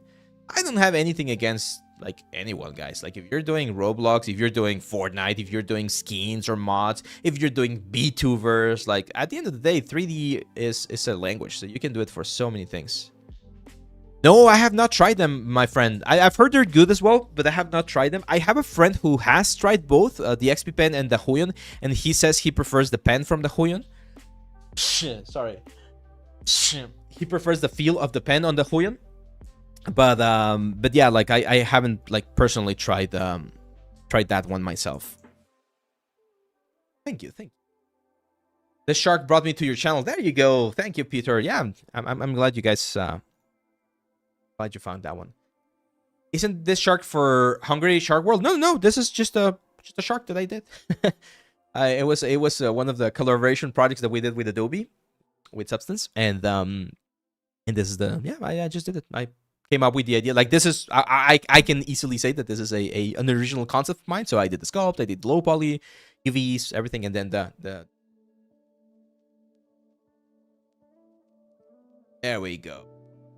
So yeah, that's it, my friends. We're gonna call it for a day. As you can see, this is what we worked on mainly for today's stream. I wanted to do this stream because we missed on Friday. As I've mentioned, they're doing some renovations here in the house, and the noise was just unbearable.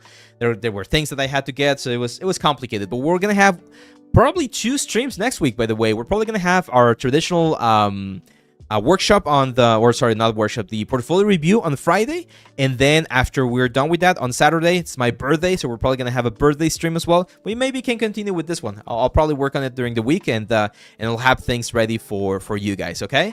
Thank you, Alan. Thank you, David, for being here. Thank you for the help, of course. Thank you, everyone. I hope you have a great Sunday. If it's already late for you, then well, go get some rest, and hopefully you have an awesome week ahead of you. Okay, my friends. That's pretty much it. Don't forget, always learning, always improving. I'll see you guys back on the next one. Bye-bye.